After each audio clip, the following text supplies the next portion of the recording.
Alright, just cut the intro music. We don't need it. Less groovy than that. Less groovy than that. Hello. Welcome to Right Here.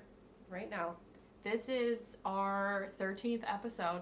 The annual dumpling broadcast. The annual dumpling broadcast. It's not annual. This is not a broadcast, but we are dumplings. Welcome to the Prickly Stitch Podcast, episode 13. My name is Haley. You can find me everywhere on the internet at Locknits. I am Sock. You can find me on the internet as Misfit Sock. Awesome. That was only slightly disastrous. We have an Instagram account for the podcast at Prickly Stitch Podcast. And we have an email too if you want to send us hateful messages. It's pricklystitchpodcast@gmail.com. In today's news. Today's news. What happens today? I don't know. It's our 13th episode. Something cursed will probably happen. Yeah. We'll just take it as it comes. Thank you for your patience with us. What are you wearing? You're wearing a distinctly not cursed sweater. I would argue one of your least cursed garments. I actually called this my lucky sweater. Your blessed sweater. I wore this to scope out the new house. Oh, good. So this is my sweater of truth, my sweater of luck. This is the Shady Side by Samantha Kieran. Yeah. This isn't how it's supposed to look. I'll give a little stand. I've worn this on the podcast before, I do believe. And I've worn it many of other times because it's very old. But it is made with Cascade for the black, and then all of the little stripes are from a Christmas advent that was based on The Hobbit by Dragon Horde Yarns. The stripes are also a single ply, so they're kind of like fuzzy and pilly and weird. I made this with a significant amount of, I don't want to say negative ease, but a lot less ease than the pattern wanted. Yeah. Because it's supposed to be kind of like oversized, but I like the fit. I like it a lot. Just talking about how I might make a second. Yeah. What are you wearing? I'm wearing something that I didn't make, but it's crocheted. I am wearing a shawl that my best friend Gail crocheted for me this past, two? No. Might have been 2. Yes. Yeah, it was. 2 Christmases ago. I texted her this morning and I said, hey, I'm wearing the shawl. What's the pattern? And she sent me a YouTube link, so I think it's like a tutorial type pattern? Yeah, oh, nope. Sorry, not good. Stand by. Oh, it's by Expression Fiber Arts. Okay. It's this lady. Okay. Yeah. It's by Expression Fiber Arts. If you're looking for it, my YouTube is not loading like an image or anything useful, but it's under free beginner boho crochet shawl pattern. Make in a weekend, she claims. I love a crochet video to make something since I can't read that language. Yeah. And it is I'll dismantle myself here for a second. It really is so gorgeous. It is a worsted weight shawl. I actually don't know if that's what the pattern calls for, but that's the choice that Gail made. And she left this insanely gorgeous fringe along the bottom. I don't have anything even remotely close to this in my wardrobe in terms of drama. Don't have anything this drapey or sizable or heavy or color in my wardrobe. Gail really just hit the nail on the head. It looks like you have a beaded doorway divider. Yeah, I like Stevie Nicks, and I want everyone to know. Yeah, it's groovy. Yeah, groovy indeed. But yeah, this is a worsted weight Madeline Tosh worsted, whatever that base is, I don't know. The color's great. It's like a romantic red. Very juicy. I do think it looks nice with my hair being so dark, you know what I mean? It's kind of an easy throw over situation, but very cute, very cool. Yeah, that's what I'm wearing. I'm also sporting my brand new bracelet from Gail. I got one too. Yeah. Gail treated us. Locknits, Misfit Sock. That's who we are. Gail and her son Henry, who I knit for all the time, made us these bracelets. So thank you, Gail, for keeping us fashionable on this episode. That's what we're wearing and who we are. What else is going on? Do you have any finished objects? So I do, and if you saw my facial expression moments ago, it's because I realized I left them at home. But it's okay because they're not like, I have other things similar to them. Cool. And I'll just insert a picture of the ones I made. I learned to crochet in the past 2 weeks because of the bandana that Haley had made me in the last video. And she had the pattern. What was the pattern? Do you remember off the top of your head? I'll insert it. Yeah.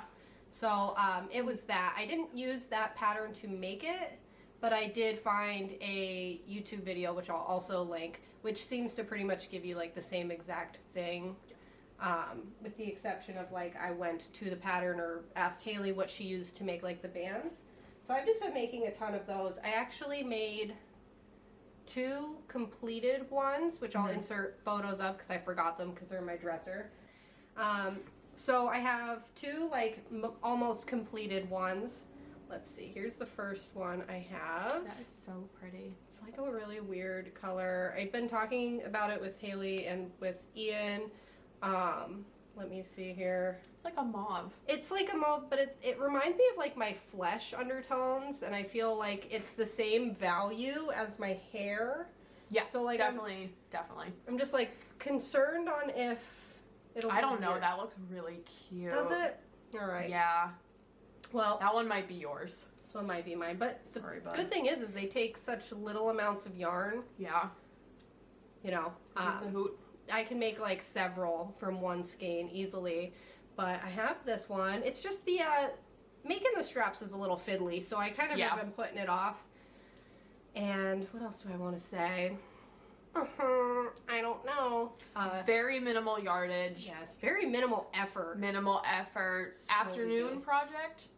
Question mark? It's, yeah, you can make them in a day easily. These have been like my, like, I've just woken up and I can't think, so I'm gonna do it with coffee. Beginner crochet, would you say? Definitely beginner crochet. If I'm doing it, if I've made 4 of them in 2 weeks, it's beginner crochet. Beginner crochet. Yeah, so very quick, very little amounts of yarn. It's like very inspiring because all of my sock yarn that I have now that is like a fun, crazy, like zesty color. That you would not put into a garment. No, I really want to just use them to make a ton of these. It's actually something I am like excited to make and gift to people. Yeah. Because who wouldn't wear them? Fits everyone. Fits everyone. You've been wearing yours to work. Yes, and it's finally a way for me to wear knitwear to work, which is super exciting because I've just never been able to do that. So here's this one. The colorway is Madame Macabre? I don't know what it is. Forget about it. Forget about it. It's something cool. Yeah. The other one I have is actually out of my Handspun. So this is, oh, don't look at my hair. This is Handspun that I've shown on here. Get inside the orb if I hold it here. There we go. Handspun that I showed on the podcast before. I've since like washed it, set the twist, and then I made a little bandana out of this. Are you enjoying working with your handspun? Yeah. Isn't it nice? It is nice. It's what it's all about. I think I'm using slightly too big of a hook for this one, but I don't care. It doesn't matter. It doesn't matter. It's pretty... It just means you can be done sooner. Right. I think this one, I think they are both done. I think I just need the straps because they will block a little larger too. Yeah. And then, like I said, I'll insert pictures of the other ones I had. But those are, you know, that's what I've been working on, is just crocheting many a triangle. I love that. Yeah. It's cleansing to your soul and spirit, you know. I feel like I'm going to get all that sock yarn out of here. Yeah. And you can use any weight, too. That's the other... Yeah, just make it until you don't want to anymore. So I'm really excited to just keep doing that. It's actually stopped me from doing, like, literally anything else, because when there's something so easy to grab at... Yeah. Why would I want to, like, sit and read a pattern? Honestly. I also feel very inspired to make, like, a granny square cardigan now. Because I felt very intimidated when they're like, not just squares, you have to make triangles too. Yeah. Now I know how to do it. Easy peasy. So, liking crochet is to sum up all of that. Yeah. I've been on my crochet bullshit. That's awesome. What do you have that's finished? Anything? Yeah, I have a pair of socks that I finished that I actually blocked on sock blockers. Here they are. Very nice. Hello. These are my... I think last episode I said they look like laser tag. I stand by this. I just knit 2 tubes in tandem, not 2 at a time, on 2 separate needles. same color for heels and toes and cuffs and all that biz. I just wanted to like use up as much of this yarn as possible, and that's what I did. Afterthought heel. Everything else was part of the business. Yeah. So not a lot to say about these. I feel like they're extremely tight on my feet, so I did block them. I've been a very stressful knitter lately, so I think my gauge is tight because I've pretty much locked in my sock pattern. So just chalk that up to the everyday woes of the human experience. So hopefully they will fit pretty nice, but we were talking about it last episode, and I don't think either one of us have like black socks. So that's a nice one for the wardrobe, and it was good to get this yarn out of my stash. I used a lot of it. I still have some of it left. I think I could get like a funky pair of like fingerless mittens or something out of the rest of it, but just a little bit left. But I did what I wanted to do, and now these are going to the pile. Going to the pile, sock pile. Sock pile, sock pile. Yeah. That's my only finished object. Very nice. Yeah. I guess we can get into, well, let me see. What do I actually have? I have some weird spinning stuff I could talk about. Yeah. Why don't you tell me about your weird spinning? Weird spinning endeavors. So really quick, I'm going to just flash my caked up handspun that I finally like washed. Yes. For your sweater. For my sweater, which I did rip that sweater out and restart it. I just haven't gotten anything of note to show, so I didn't bring it. But this is the, I just gotta put it in your bubble here. There we go. This is the gray Corriedale. So nice. This is the weird rusty orange Corriedale. And then here, which I like that those feel very similar. This one weirds me out a little bit because of its silk content. Isn't it just for like the stems of the pumpkins? Yeah, I just hope it grabs the same, but you'll feel it. Like this feels significantly better. And then this is the green. Yeah. Yeah, like drastically different feels, but I love these. Yeah. I think they have plenty of contrast. I really like them together as like a palette. I think they're very cute. I'm really excited to like get them into the sweater. I know, right? But I've just been lazy and like. Well, you're on this triangle kick, and if it's between doing like complex color work with handspun yarn or making making triangles, yeah, I get it. So we'll see. But I just wanted to show them now that they're like finally actualized as usable yarn. Yeah. What if anyone just showed up here for the first time? First of all, sorry, but second of all, what kind of spinning wheel do you possess? I, like Haley does as well, I have the, what is it?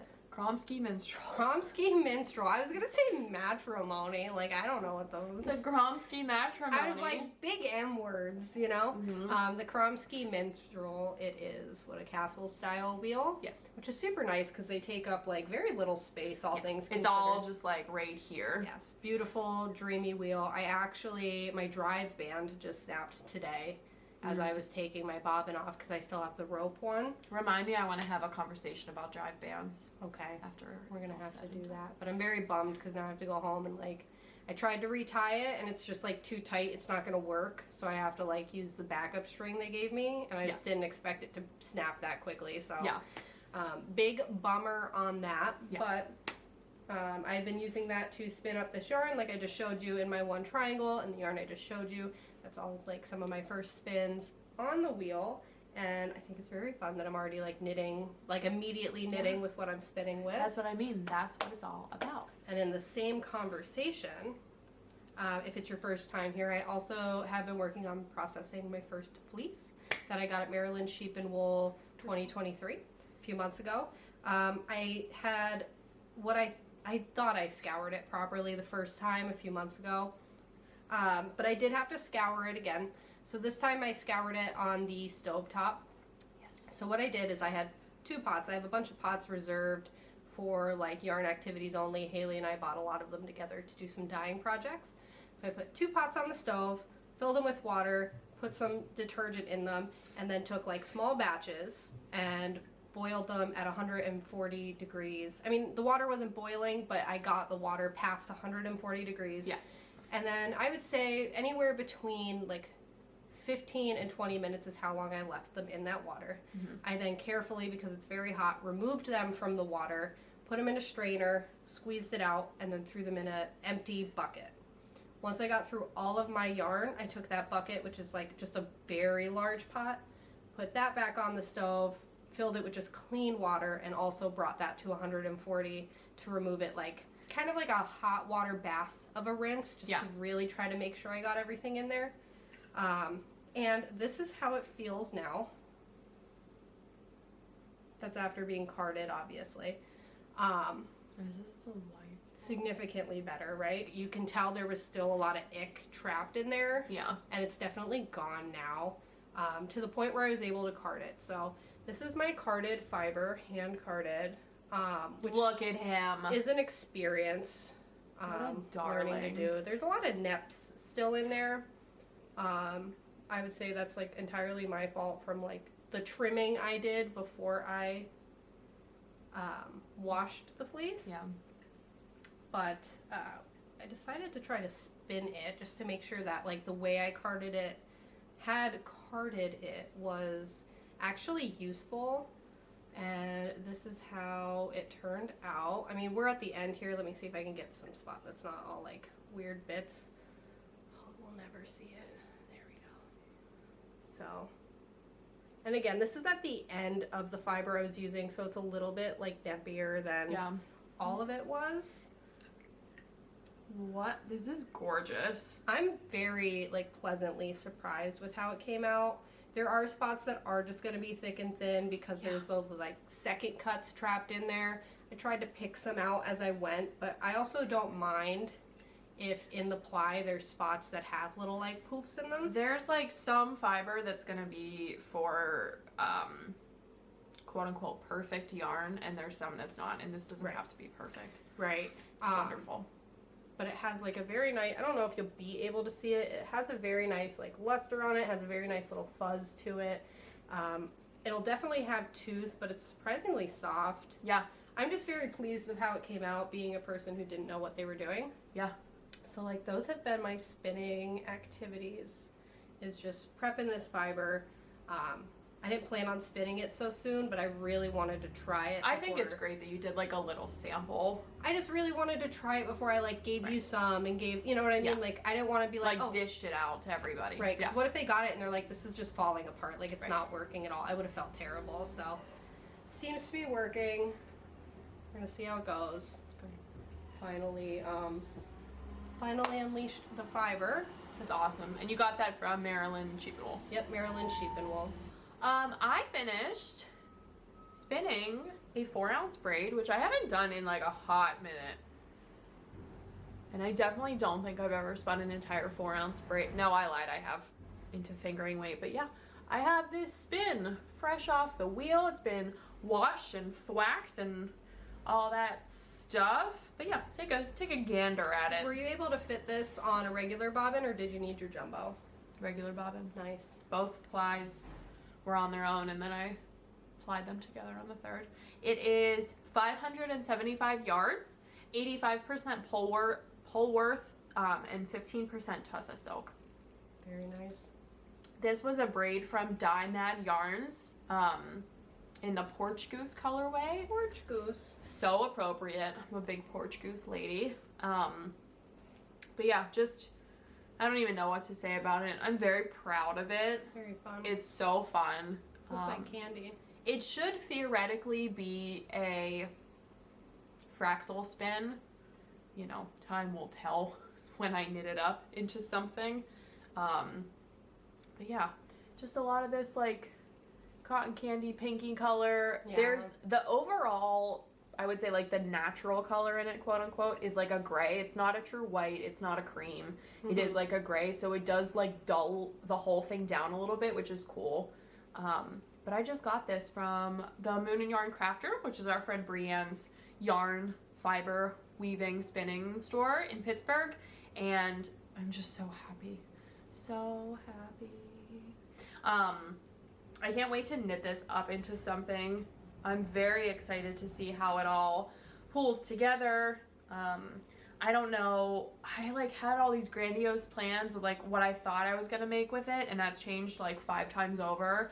And especially now, knowing just how much like yardage there is on it, I could technically make a love note with this. Oh, really? Yes. So it's all very confusing. Don't know what to do with it, but I wanted to show it here on the podcast before I like got into it or anything, or like tore into the hank. But what a honey. Very beautiful. I love it. Very stoked on it. This took probably like a week. A week, yeah. Like a week of spinning, roundabout. But yeah. It actually is the most even spun thing I've ever spun. When I took it off the Knitty Naughty and like washed it and everything, it just hung completely straight. That's awesome. So very proud of that. I am a chronic over spinner, over twister, whatever you want to say. So that's nice that it was evened out. But yeah, that's my spinning finished object. And I have a whip. Do you want to see it? Yeah, sure. Whip.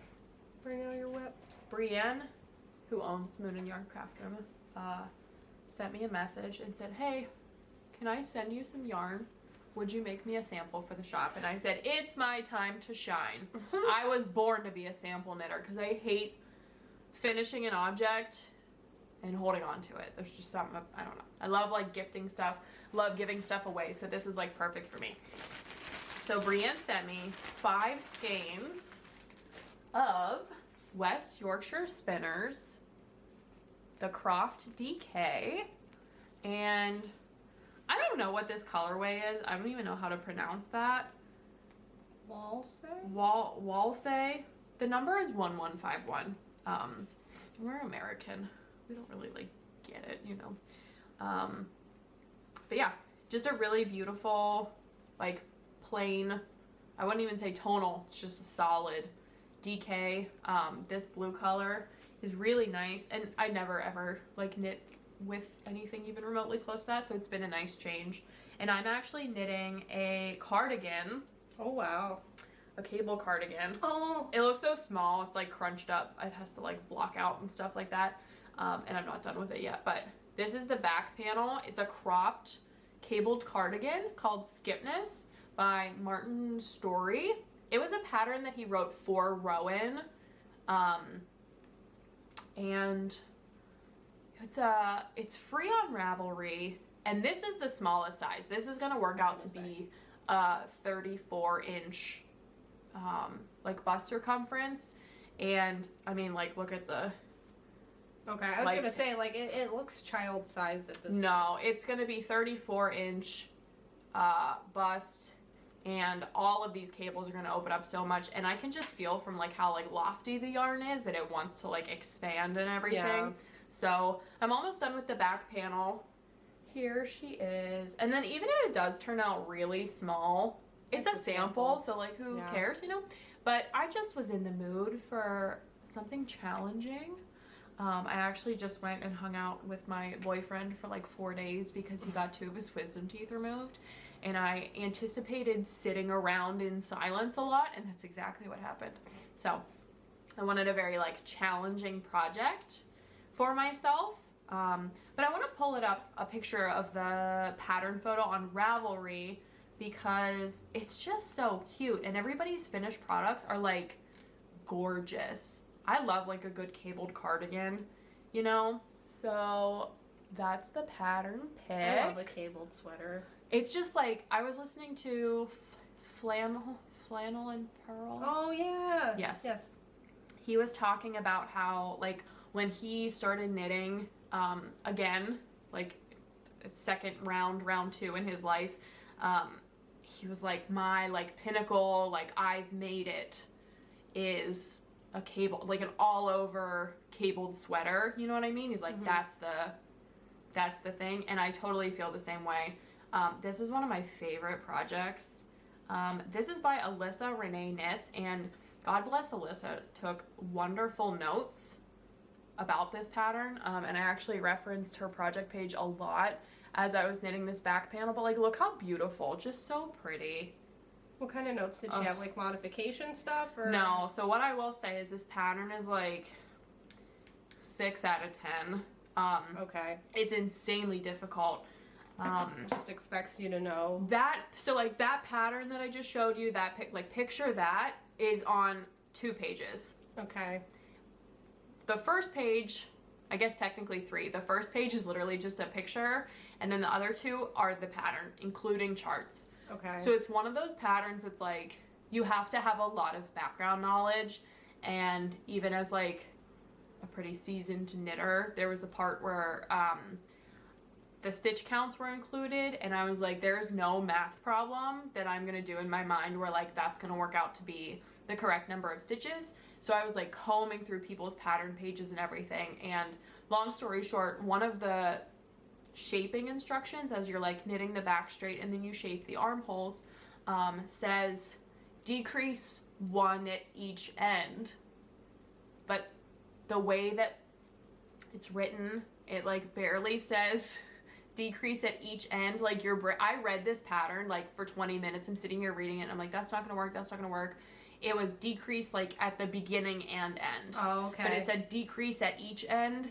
And that so that makes you think you're gonna just knit across, decrease at the end, not decrease at beginning and end. Okay. Exactly. So that was like one of the hurdles that I've come to, and I'm only on the back panel, so like we'll see. But thank you to everybody who posts like really detailed information. It really is helpful. It really is. They're heroes. Seriously. So I'm excited to finish this. I hope that it will fit on me just for like a couple photos quick before I like end up taking it back to Brienne's shop. But that's what I've been working on. It is challenging, but I haven't knitted an all over cabled sweater in a couple of years, and I had like a hankering for it, and there was like a weird pressure in my mind, not that anything from what Brienne said, but just from me personally, where I was like, I want to make this sample knit so beautiful and something that like really highlights this yarn. And the yarn is so plain that I didn't want to make something that was like mostly stockinette. So I was like, I'll just send it, I'll just do this crazy cardigan. But I think the way people describe like potato chip knitting with like color work row by row is how I feel with cables. Yeah. It's really nice. That's nice. Yeah, really enjoying that. That's a free pattern, kind of like If You Dare, but again, there are so many finished project pages on Ravelry, like the color combinations and stuff that people have made in these, like it's just such a staple sweater for like a wardrobe, you know what I mean? So can't go wrong with a cabled sweater. That's if you're brave enough. If you're brave enough. Yeah, that's that. I'm gonna consult you when it's time to get buttons. Ooh, won't that be fun? Buttons. I never get to buy buttons. Yeah. So that's my big whip. Yeah. Very nice. Thank you. Anything else? I am... You're whipping right now. I'm whipping right now. This is the Tim Jami that I was working on in the previous episode. I actually haven't touched it since last episode. It's the same place where it was. I am using a... Let me just pull them up quick as a little reminder. I am using a superwash cashmere nylon blend yarn that is like the steely gray with like hints of rusty like orange in there, and I'm holding it together. We're back. Episode 13 just happened. 13. Could have been worse. But yeah, what was I saying? Oh, you were mohair. This is Debbie Bliss mohair. I'm holding it together to like mute it down. This was a budget mohair, you said, right? Yeah, that's nice. Super affordable. I mean, affordability is like relative or whatever, but as far as mohair goes, I would say we're close enough to the poverty line that we can decide what's affordable. Right. Like if I can buy a bunch of it, it's definitely affordable. If I can only afford one of it, it is not. But yeah, creating this like V-neck pullover Your sweater. little storm cloud. I love it. I'm really looking forward to it. It is nice, like, to have something to just knit on. But I've just been crocheting, so I haven't really worked on it. But yeah, there's no really updates here. Just doing the dang thing. Yeah, you're on the body. I have some stuff that's in my Etsy shop that I just released as part of an update, and I wanted to like show it off here on the podcast, you know. If you do not know, I sew project bags, and I have them available for sale in my Etsy shop. It is Lock Knits. If you're ever looking for me on anything, anywhere, ever, Lock Knits, that's all. But I have some cutie pie bags that are still kicking around, and I wanted to just show some off because they're so fun. The first one, look at this little guy. So cute. Yarn bag. And then there's some funky fresh. That's Are fun. they eggs? Are they daisies? I don't know. I started putting on this batch of bags that I sewed, I started putting the woven handle on. That's a nice touch. Yeah, so a little bit more expensive, like for me, just kind of off the top in terms of like material sourcing and stuff, but really nice finished product. Right. All of my bags are quilted with quilt batting in them, so they're very like structural, very like squishy and everything. And all of these ones that I'm going to show today are just like quilted in random various ways. But cutie pie. Very cute. I have a quilted notions pouch. I love that little guy. He's cute. I like these colors, just how it all worked out together. But yeah, just a little fellow here for your notions, for your biz. This has kind of like there it is, like a wavy quilted pattern on it. It's like one of my favorite ways to do quilting stuff. I love your wavy quilted pattern. Just like is of no consequence, like it doesn't matter, you know. But summery, cute prints from the scrap bin. This, I cannot believe this didn't sell. I think this is darling. It's little sparrows, little fat birds. Honeys. Look I at love that them. weird gray, blue, green. I know, right? Can't pinpoint what that color is. And then the bottom is quilted, following like the lines of the pattern and everything. But I just love this little fabric so much. He's so cute. Oh, honey. Oh, another one. Look, it's a little guy. This is like laying funny. Ignore that. Had it in a box. Of like a window above a kitchen sink. Right?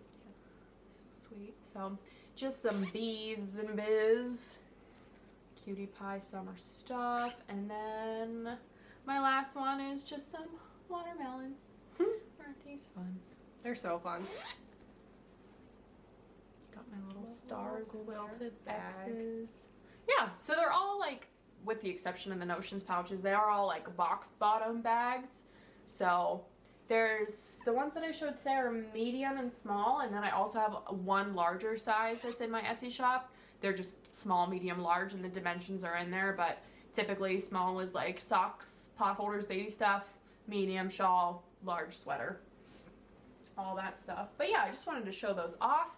Those are for sale as of right now at this moment in my Etsy store. I do not ship anywhere outside of the United States because it is 100% not worth it for me to do that. We just ship stuff across the world for our make along, and we had 3 international winners, and they were $33 just for the shipping. So it's just not like feasible for me. But if you are in the United States, or you have a friend in the United States who you plan on visiting at some point, those are there. Free shipping to the U.S. Free shipping to the U.S. Yeah, shipping's really something, isn't it? Mm-hmm. It sure is. But that's literally it. Okay.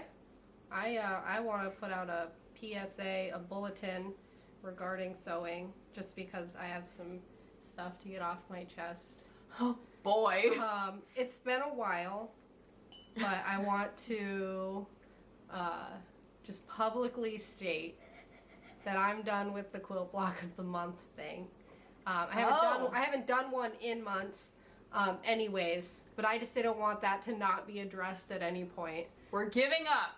We're giving up. Well, it was fun and they're cute, but like as I was like staring at them, thinking about the next one to make, my brain just went like, I don't want a quilt that looks like this. Because that's who I am as a person. Like, I am just not desiring the finished object and thinking to myself, like, I'll just end up giving it to somebody or I'll leave it in my car, and I'm like, the motivation got lost. Yeah. Also, I am like actively packing up my sewing stuff anyways right now because I'm going to be moving and whatever.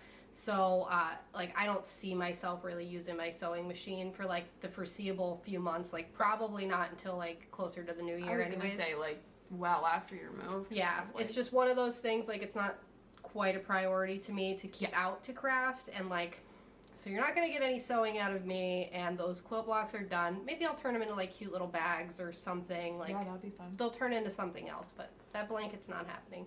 We're not doing it anymore. We're not doing it. We're not going to fix it in post. We're not going to fix it in post. Another thing I just wanted to say is, in the theme of how we are team, like, rejuvenate your clothes so that you can still wear them, Ian and I did a little tie-dye day over the past 2 weeks. Love that. We had a lot of fun. Ian's officially, like, a crafter now. Dude, he's really good at tie-dyeing. Dude, I don't know what it is. Like, he, like, was kind of, like, apprehensive about doing it at first. He'd never done it before, and, like, by all rights, neither have I.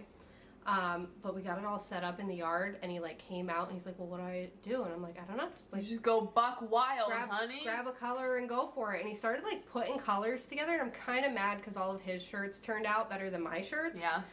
But to be fair, like, a lot of my shirts were, like, a red shirt that I got a stain on, so I just, like, threw black tie-dye on it, stuff like that. So I just want to insert a few pictures of Ian's tie-dye here, because Ian's a crafter now. Yeah, I love that. And they did turn out so awesome. He did a good job, and he's made this one that's, like, pink and purple, and, like, they really are his colors. And, like, Ian, you look really good in that shirt. Like, nothing weird, but, like, he's like, it's not the first time I've been told that these are my colors. And I'm like, oh, ooh la la. He's like, I'm a soft summer. Right, I don't know, but he just, what a guy. He's like a tie-dye guy now, and he's like really excited about doing more, and like some of his friends are gonna like give him a shirt to tie-dye for him. I was gonna say, the next time you guys do that, please let me know, and I'll just go find a white shirt. Yeah, so I think that's really fun, and just wanted to like put it in people's mind's eye that if you're like me and you stain shirts all the time and then can never wear them again, just go buy some tie-dye. Or bleach dye them. I've never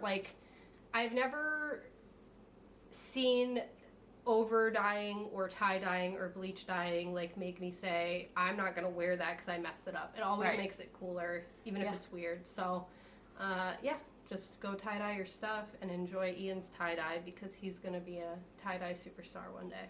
Tie dye daddy-o. That's all I have to say. Do you have anything to remark on? No, I think that this might be our shortest episode ever. You know, I probably won't have much crafting time for a while. Yeah. Packing up my craft room. She is just moving neighborhoods. Yeah. It's not. As are you, honestly. We're both going to be doing that. I'm going first, and then you're going second. So just a lot of packing. Between September and October, we're going to be moving and shaking, literally and figuratively. Just town to town. Nothing big is changing, but I just won't have access to all of my stuff. Yeah, we're gonna have some my brain cells. Scene changes too on the podcast. What else is new? Got to keep the background fresh for you. Yeah. Never let them know your next move. But yeah, that's it. That's all I got. Okay. There you have it. We'll see you in a couple weeks or whatever. All right. Okay. All right, go on now. Bye. Bye.